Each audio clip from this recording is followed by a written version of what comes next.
In my opinion, the main difference between teams that consistently win trophies and teams that don't is clutch players, and Casemiro, Rashford and Lisandro Martinez perfectly embody what a clutch player is. In basketball, it's a player who has the ability to score a shot towards the end of the game to beat the buzzer and win the game when the pressure is on, think Michael Jordan or Kobe Bryant. In American football, it's the quarterback who can consistently make throws throughout the big games, think Tom Brady for example, and there are many other variations throughout different sports as well. But in football specifically, I define a clutch player as a player who makes a difference in big games and in big moments. And over the course of this season, I think Casemiro, Rashford and Lisandro Martinez have all showcased that they can be defined as United's clutch players. But why are clutch players so important and what distinguishes them from other top level players? Well, I'm going to be analysing that as well as the 2 goals that won United Ten Hag's first trophy at the club.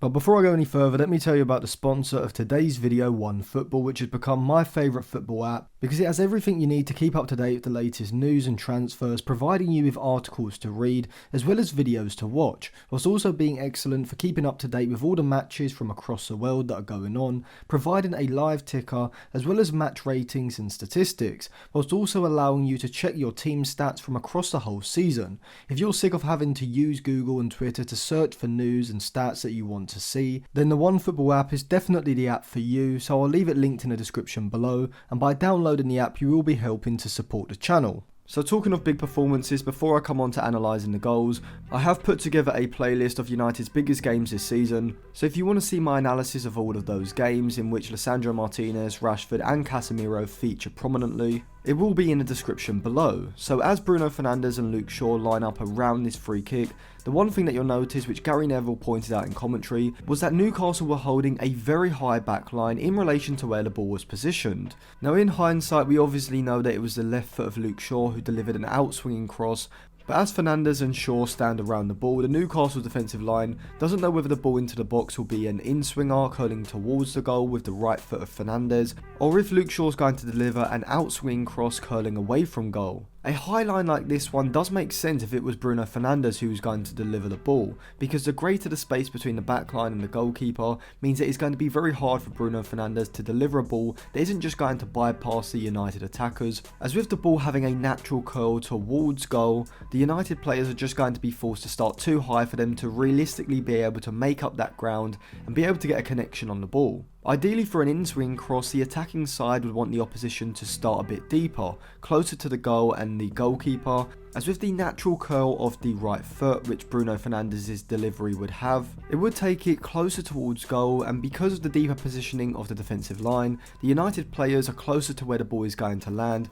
and so they don't need to make up as much ground, and so they only need to get a flick on the ball to send it towards goal, as the pace and the direction is already on the delivery. And so from Newcastle's perspective, if they think Bruno Fernandes is going to take the free kick, pushing their defensive line high up is the right move, as the higher the starting line is, the less likely it's going to be that one of the United players is going to be able to meet the in-swinging cross from Bruno. Alternatively, with Luke Shaw taking the set piece with his left foot, from the defensive side's perspective you'd want a deeper starting defensive line, as the ball is going to curl away from goal, and so the higher the line is, the more space there is between you and your goalkeeper, and with the natural curl of the ball taking it away from goal towards the on-running United attackers, this puts the defensive players in a pretty hopeless position of being at the mercy of the quality of the delivery. As to be honest, once Shaw has delivered the cross, even if a Newcastle player is able to meet the ball, the best they can hope for is to flick the ball on away from danger, as because of the angle they can't really even get the header cleared up pitch, because they are running back towards their own goal, which stems from how high they've started. And that's the benefit of having both a right-footed and a left-footed set-piece taker, as United here are able to adapt to however the Newcastle line decide to set up. Had Newcastle opted to drop 5 or 10 yards deeper, then it probably would have been Bruno Fernandes who takes a free kick, looking to curl in an in-swinger and hoping for a subtle flick on to take it towards goal. As with a deeper position against an outswinging left footer like Luke Shaw, the Newcastle players would now have a better angle to attack the ball, and the United players would also have to get a greater rotation on their header in order to generate the direction and power to send it towards goal. But nevertheless, despite Luke Shaw's delivery being phenomenal, even from here the majority of the work still has to be done, and it's Casemiro's sheer will and power to get up first between Shaw and Botman to win the header, and he actually jumps pretty straight, and because the ball is naturally curling back away away from goal onto his head. He doesn't actually have to get as much direction onto the ball as you would think. He just needs to make sure he's up early and he gets a solid connection, and Shaw's delivery is so good that the pace is already on the ball, and so he's just got to steer it on target. But it's still a very hard header considering the pressure he's under, and as soon as it comes off his head it flashes past carriers into the corner of the net, giving United a 1-0 lead. And this goal from Casemiro reminded me of Roy Keane's goal in the second leg of the Champions League semi-final against Juventus in Turin in 1999, where United had gone into the game with a 1-1 draw at Old Trafford, only to find themselves 2-0 down, 3-1 down on aggregate, inside of 11 minutes, but the captain's header from a corner, leaping up above the black and white shirts as Casemiro did to head home, was the catalyst for United turning the tie around, and like Roy Keane in 1999, Casemiro turned up clutch when his side needed him most. But at 1-0 the game was still on a knife edge, with Newcastle probably being the better team, but it would be Marcus Rashford who would step up to put United 2-0 ahead. Now, like for the first goal, the second goal didn't really come from a tactical opening, but more down to United's individual players making a difference, with Luke Shaw and Casemiro getting the credit for the first, and Rashford and Weghorst getting the credit for the second. So the second goal stems from United going long straight from De Gea, and after a series of headers, Casemiro nods it into Rashford, who does get a bit fortunate with the ball knocking off him into Weghorst, but now Weghorst has the ball goal side of the Newcastle midfield line, as United are racing forward into the final third. So as Weghorst is moving forward with the ball, despite Fernandes and Antony on the far side not actually being involved in the goal in terms of touching the ball, their advanced positioning forces both Burn, the left back, and Botman, the left-sided centre-back, to hold wider positions in order to track their runs into the box, and this allows Weghorst and Rashford to essentially create a 2v1 situation against Shaw on the edge of the box on the right side of Newcastle's back line. But because Antony, but in particular Bruno Fernandes, have held their position not exactly wide but over to the right side of the box, Botman, the left-sided centre-back for Newcastle, cannot come across to track Rashford's run, as this will open up a space for Fernandes to make a run into between him and Burn, allowing Weghorst to slip him into a central shooting position. And so because of this, Rashford, to his credit, recognises where the run has to be made, but this still isn't an easy run, as I think a lot of less experienced players maybe would have held their run, looking to receive the ball to feet from Weghorst and attempting to burst between Botman and Shaw, but most likely this would have resulted in Botman coming across and cleaning up. But now with Rashford's football intelligence being at an elite level,